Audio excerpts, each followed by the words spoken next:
Most families have one story they refuse to talk about, the kind that gets edited, softened, rewritten, or erased completely. For us, that story was the Christmas my mom called the forgotten one. She always said nothing happened that year, that it was uneventful, ordinary, barely worth remembering. But memories have sharp edges, and some of mine never stopped bleeding. I remembered shouting. I remembered slammed doors. I remembered my mother disappearing for hours while my dad tried to calm me down with cold hot chocolate and a forced smile. I remembered her coming back different, eyes red, voice shaking, smelling like someone else's perfume. Whenever I hinted at it growing up, she'd shut the conversation down so quickly it felt like emotional whiplash. "You're remembering wrong," she'd say. "That Christmas didn't happen like that." And for a long time, I believed her. Until last month, when I found a box in her attic full of pictures, receipts, and a handwritten note dated the exact day of that forgotten Christmas. Proof that everything she denied was real. When she begged me to hide what I found, to keep her version of the story intact, I had to choose between protecting her or protecting the truth. My mother has never forgiven me for refusing to bury the truth about that Christmas. She says I'm cruel for digging up the past, ungrateful for exposing things she worked decades to forget, and disrespectful for not letting her mistakes fade into silence.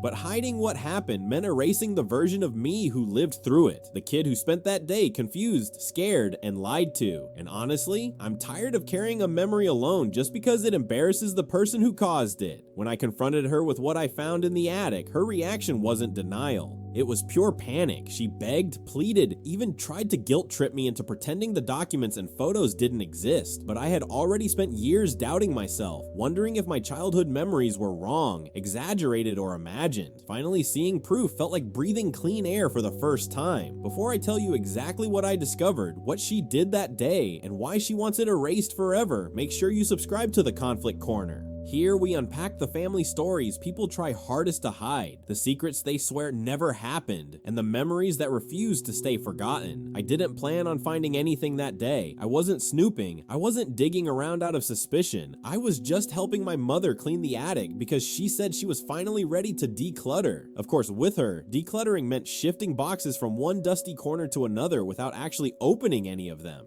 But then one box slipped from the stack, hit the floor, and burst open, spilling out pieces of a past she had spent decades trying to bury. A photograph landed at my feet first. It was slightly bent, faded around the edges, but unmistakable. It showed me as a child sitting on the floor near our old Christmas tree, wrapping paper scattered everywhere. I looked upset, eyes red, cheeks blotchy, mouth turned down in a frown I didn't recognize from any other picture of my childhood. My father was beside me, mid-gesture, as if trying to calm me down, but my mother wasn't in the frame. That alone made my stomach twist. She was always in the center of every holiday picture, arranging things, orchestrating smiles, but not that year, not in this picture. Before I could process it, another item slid out, a crumpled receipt from a bar downtown, time-stamped late in the afternoon on Christmas Day. My heart started pounding. My mother had always sworn she spent the entire day with us, that she never left the house except to take out the trash. She said it so many times that I started doubting my own memory. Maybe she did stay, I thought over the years. Maybe the shouting I remembered was from another day. Maybe the perfume wasn't real. Maybe I invented a version of her that wasn't fair. But the receipt sat in my hand like a verdict. The date, the time, the signature, hers, unmistakably hers. I swallowed hard, already feeling that childhood ache returning in waves. And then I saw the envelope, a plain white one with no label, sealed shut. Something inside told me I needed to open it, not out of curiosity, but out of survival. My hands trembled slightly as I slid a finger under the flap. Inside was a handwritten note. I recognized her handwriting instantly. Sharp strokes, slightly slanted, the way she wrote when she was emotional.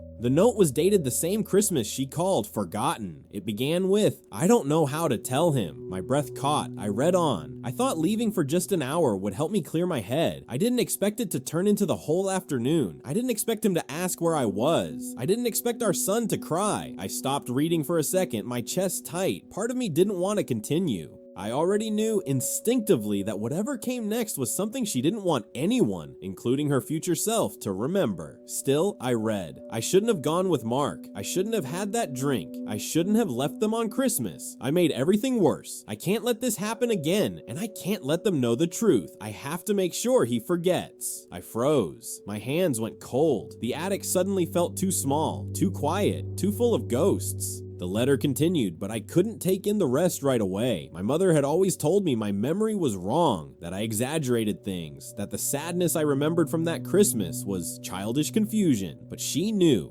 exactly what happened. She knew she left us. She knew she wasn't where she pretended to be. She knew she wasn't with Mark just talking. Not if she wrote about it with that kind of regret. And she planned to make us forget. She planned to rewrite it. I sat back on the dusty attic floor, unable to move. It felt like that child in the photo, the one crying next to the tree, was sitting right beside me now, asking why no one told him the truth. I heard footsteps on the stairs, snapping me out of the daze. My mother appeared in the doorway, wiping sweat from her forehead, completely unaware of the emotional bomb detonated in my hands. When she saw the letter, her expression hardened instantly. "Put that down," she said sharply. I didn't. I just looked at her, my voice low, shaking. "You told me nothing happened that year." She froze. For a moment, she wasn't the confident, controlling woman I grew up with. She was someone else, someone cornered, exposed. "You don't understand," she said quietly. "Then explain," I replied. "Explain why you left us. Explain why you lied for years. Explain why you made me think I remembered wrong." She walked into the attic slowly, like approaching a wild animal. "I didn't lie," she said weakly. I tried to protect you from things that would hurt you." "You protected yourself," I said. She flinched. "No, I protected the family." I shook my head. "You weren't protecting anyone. You were rewriting the story so you didn't have to see yourself as the villain." Her face crumpled for half a second, but she caught herself. "You have no idea how hard that time was for me," she snapped. "You think I was out having fun. You think I didn't regret it the second I walked out the door. I wrote that letter because I hated myself for it, and I destroyed every reminder of that day so we could move on." "We didn't move on," I said. "You erased it from yourself, from Dad, from me. But I never forgot. I just thought I was broken for remembering." She closed her eyes, exhaling slowly like the truth was a weight crushing her ribs. "I called it the Forgotten Christmas," she whispered, "because I needed it to be forgotten. If I didn't, I would have broken under the guilt." "So you want me to hide it too?" I asked. "Pretend it never happened?" She nodded, tears forming. "Please. I've spent decades fixing who I became after that day. I can't handle my past being dug up. I can't be seen as that woman anymore." I stared at her. This fragile version of her I had never seen before. A part of me wanted to comfort her. Another part wanted to yell until the walls shook. But above everything else, one thought rose clear and painful. I lived that day too, and nobody protected me from it. "I'm not lying for you," I said firmly. Her expression shattered, turning from fear to desperation. "You don't understand what this could do to me," she whispered. "What it could do to how people see me." "What about how it affected me?" I asked. She froze, speechless. "You always cared more about the story than the truth," I continued, "but I'm done living inside your version." She reached toward me, but I stepped back. The attic felt suffocating again, full of memories she didn't want and memories I was forced to carry alone. "Please," she murmured, "don't make this public. Don't talk about it. Don't tell your father. Don't tell anyone." "I'm not telling anyone," I said, "but I'm not pretending anymore." Her shoulders sagged. It was the first moment I realized she wasn't angry at me. She was terrified of the past she created, and terrified that now, finally, she couldn't control the story anymore. My mother didn't say anything after that. She just stood there, frozen, holding onto the edge of an old dresser like she needed the furniture to keep herself upright. I had never seen her look so small. It was unsettling, almost frightening, to realize the woman who always controlled every narrative, every conversation, every version of our family history now had nothing to hold on to except the fragile hope that I would help her keep a lie alive. But I couldn't. Not anymore. I walked past her, stepping carefully around the scattered memories on the attic floor. The air felt thick, almost gritty, as if the past itself had seeped into the dust around us and refused to settle quietly again. When I reached the top of the stairs, she finally whispered, "Please don't leave like this." I stopped, the desperation in her voice hooked into something deep inside me, something left over from childhood. The part of me that always wanted her approval, her calmness, her affection that usually came with conditions. But I didn't turn around. "I'm not leaving," I said. "I'm just done pretending." The rest of the day passed in a hollow blur. I drove home with the letter in my pocket, the photograph on the passenger seat, and the receipt tucked into my wallet. I didn't want them, but I also couldn't leave them in her possession. She had already proven she was willing to burn the truth to protect her story, and I wasn't going to let this disappear again, for her sake or for mine. That night, I sat on my couch staring at the items like they were foreign objects from another life. In some ways, they were. Childhood memories aren't just events, they're foundations, and mine had just cracked open. I kept replaying everything she said, her defenses, her confessions, her panic. At first, I was angry, then exhausted, then confused, and finally, deeply sad. Sad because I realized the person I became was shaped not just by what happened, but by the stories I was told afterward. My whole identity had been influenced by a Christmas she insisted never mattered, but it mattered to me. It mattered a lot. I remembered that day vividly, the cold living room, the sound of my father pacing, the way he kept glancing at the door like he was waiting for someone who might never return. I remembered the smell of perfume that didn't belong to her. I remembered the unfamiliar man who dropped her off hours later, the dim headlights cutting across the living room wall as I watched from behind the sofa. I remembered her stepping inside, eyes red, but smile forced, pretending everything was normal, while my father stood in the doorway with a look that said he already knew the truth. I remembered crying when she wouldn't pick me up, saying she was too tired, telling me to let her breathe. But for years, she convinced me I had imagined all of it, that my childhood brain mixed up stories, exaggerated emotions, rewrote memories, and I believed her, because that's what children do. They trust the adult who tells them their mind is wrong. My phone buzzed around midnight, snapping me out of the spiral. It was a message from my father. We hadn't spoken much recently, not because of conflict, but because distance had become our default. He wasn't a bad father. He was just a quiet one, soft-spoken, observant, the kind of man who never pressured me to talk, but also never pushed me away. His message was simple. Your mother called me. My stomach tightened. Another buzz. She said you found something. I closed my eyes, exhaling slowly. Of course she had called him. She wanted to control the narrative even now. She wanted to get ahead of the truth before it reached him. My fingers hovered over the screen for a long time before I typed back, "Did she tell you what it was?" A minute passed. Then, "No, she just said you were digging up things better left alone." I clenched my jaw. That phrasing,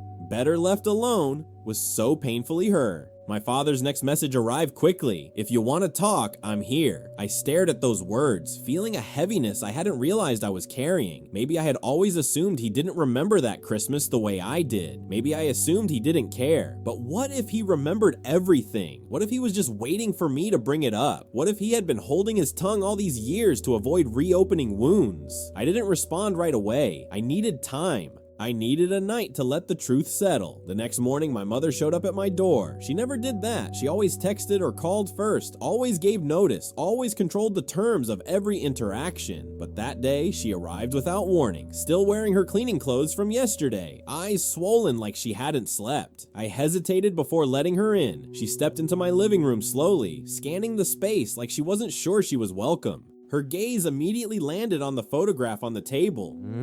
"Please give it back," she said softly. "I can't." "Why?" she whispered, voice cracking. "What are you going to do with it?" "Nothing," I said. "I just need it. I need to stop thinking I made everything up." She sat down on the edge of the couch, hands clasped tightly in her lap. "Do you think I'm a terrible mother?" The question startled me. Not because it didn't cross my mind, but because she asked it with genuine fear instead of defensiveness. "No," I said after a long pause, "but I think you made mistakes you never wanted to face." She nodded slowly, tears forming again.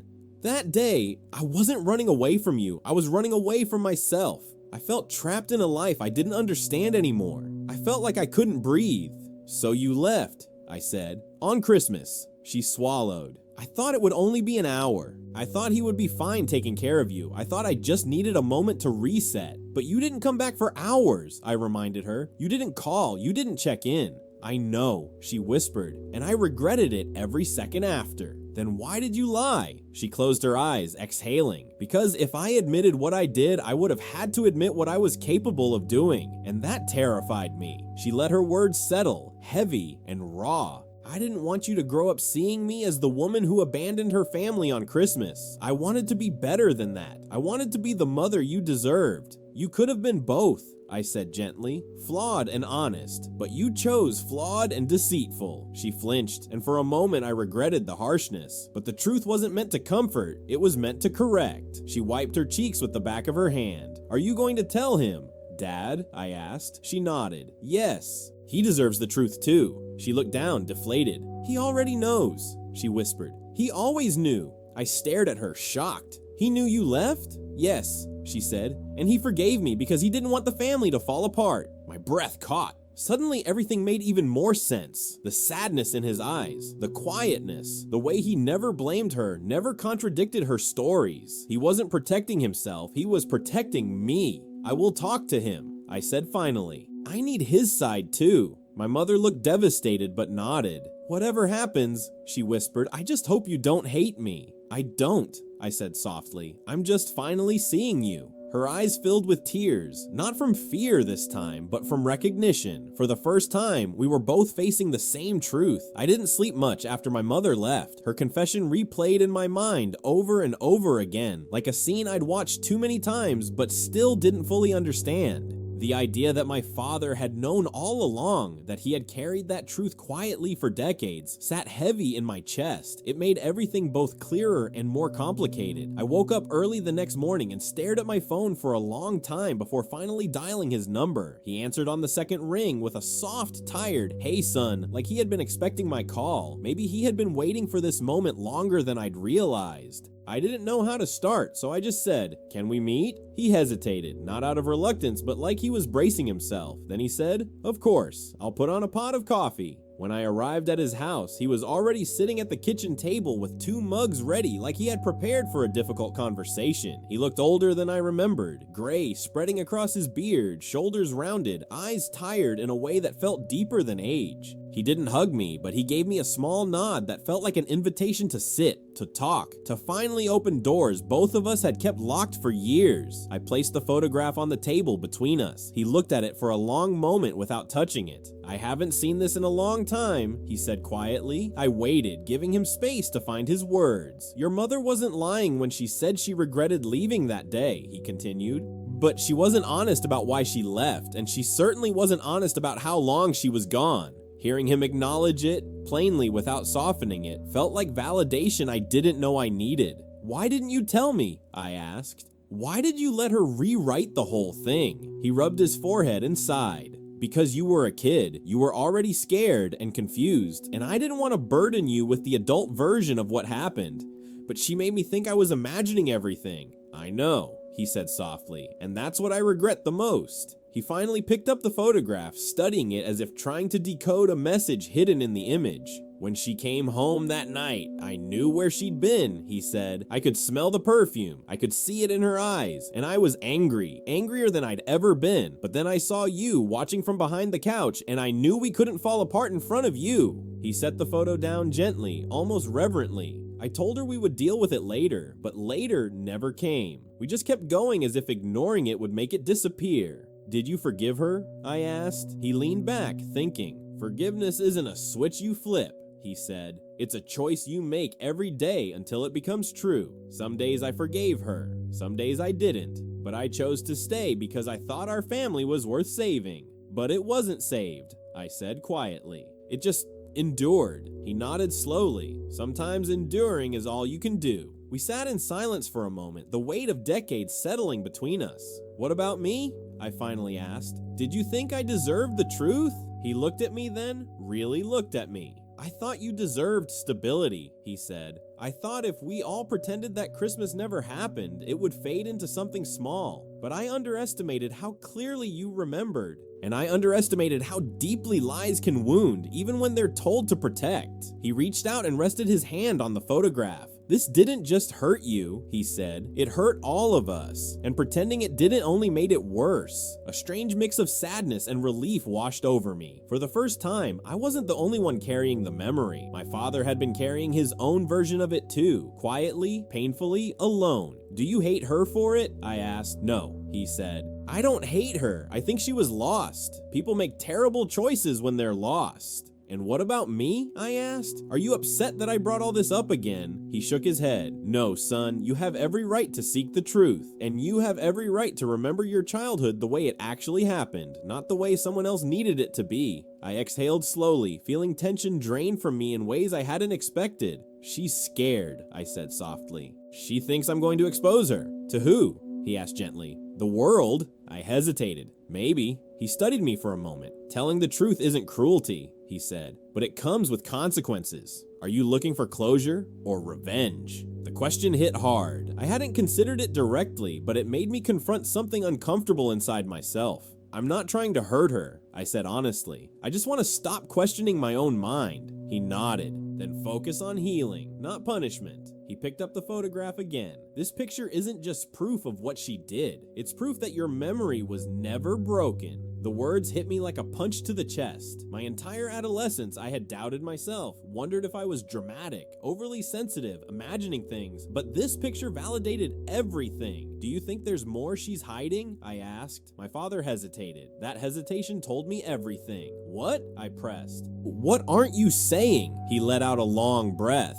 There were things going on back then that you didn't see. Things between your mother and me. Things we kept from you so you wouldn't grow up in a war zone. Like what? I asked. Arguments, he said. Distance, resentment. We tried to shield you from all of it, but kids always see more than parents think. He paused, then added, she wasn't happy, and I wasn't helping her be happy. We were both failing. So she left to escape. He nodded. And when she came back, we made a silent agreement to pretend it never happened. Because acknowledging it meant acknowledging how broken things were. And now? I asked. Now. He said, the truth has a chance to breathe, and that might be painful, but it might also be the first step toward actual healing. I sat there absorbing everything, his honesty, his regrets, his quiet strength. For so long, I had seen him as passive, distant, almost uninvolved. But now I realized he had been carrying a different kind of burden, the burden of silence. Thank you, I said, for being honest. He gave me a soft, tired smile. It was time.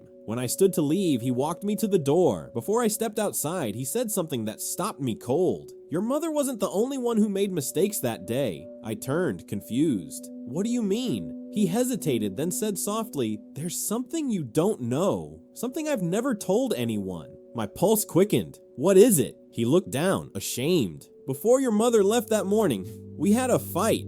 A bad one. My breath caught. What kind of fight? He swallowed hard. The kind that pushed her out the door. And suddenly the story I thought I understood began to unravel all over again. My father's confession hit me harder than I expected. I had grown up believing he was the quiet one, the stable one, the one who stayed calm even when everything around him felt loud and unpredictable. Hearing him admit that he was the reason my mother walked out that day cracked open a new layer of truth, one that shifted the ground beneath everything I thought I knew. He motioned for me to sit back down at the kitchen table, as if what he was about to say couldn't be spoken near a doorway. I sat, feeling the weight of the moment settle between us again. We didn't just argue that morning, he said, his voice low and steady. We broke something that had already been fragile for a long time.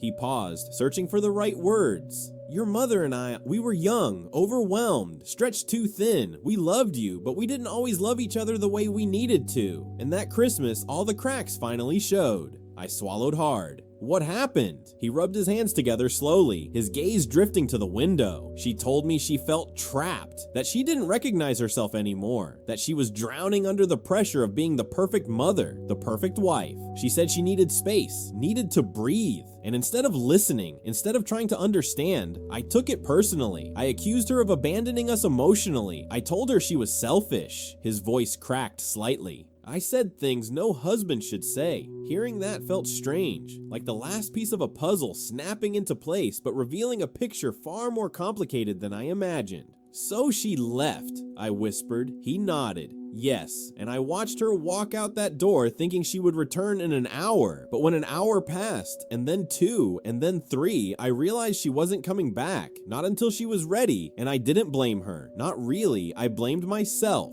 Why didn't you tell me any of this? I asked. Because you were a child, he said. A child doesn't need to know their parents hurt each other. A child doesn't need to carry guilt or confusion that belongs to the adults. But I carried it anyway, I said, for years. His shoulders sagged as if my words added weight to a burden he already carried quietly. I know, he whispered, and that's what I regret more than anything. Our silence became your confusion. He leaned back, letting out a shaky breath. When she finally came home that evening, after whatever happened with that man, I didn't yell, I didn't demand explanations. I just took you to your room and stayed with you until you fell asleep. I remembered that part. I remembered lying under my blanket while he hummed a tune I didn't recognize. I remembered the tension in his hands as he tucked me in. The next morning, he continued, your mother begged me not to bring it up again. She said she couldn't face it, that if we pretended it never happened, we had a chance to fix things, and I agreed. Why? I asked. Why would you agree to something like that?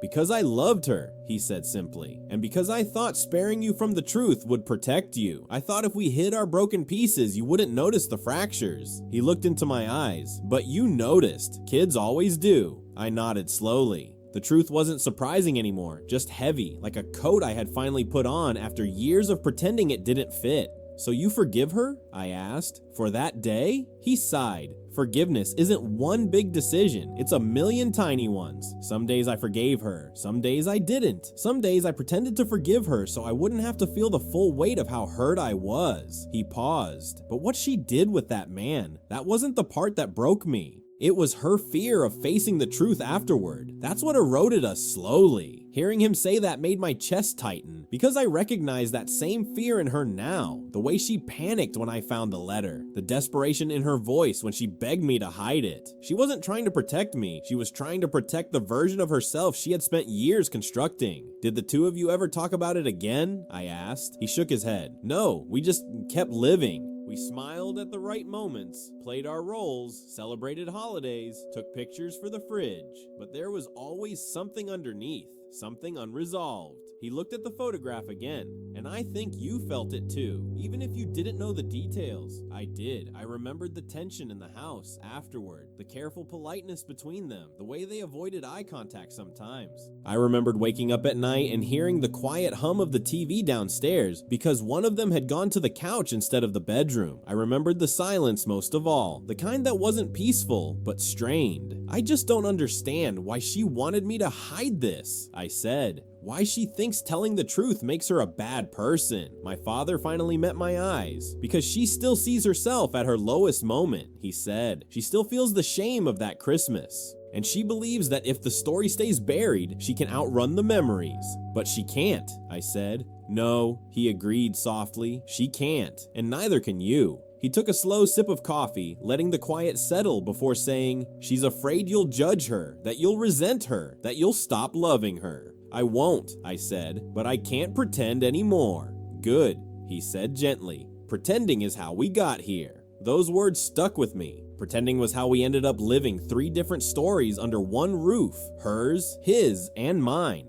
What should I do? I asked. My father shook his head. I can't tell you that. This is your story now, your pain, your healing, but whatever you choose it for yourself. Not for me, not for her. I appreciated that more than I could say. He wasn't trying to influence me. He wasn't trying to protect her or himself. He was giving me something I hadn't had before, autonomy over my own truth. Does she know you're telling me this? I asked. No, he said, but she doesn't need to. This isn't about her anymore. It's about you. I nodded, absorbing his words like water into dry soil. Then he said something that felt like the core of everything we had discussed. You deserved honesty back then. You deserve it now, and so does she. He reached out and touched the photo lightly, but honesty doesn't erase hurt. It just gives it room to heal. When I got up to leave, he hugged me, a rare gesture, unexpected and grounding. As I stepped outside, he called after me. If you talk to her again, don't fight, listen, and let her listen too. The truth has waited long enough.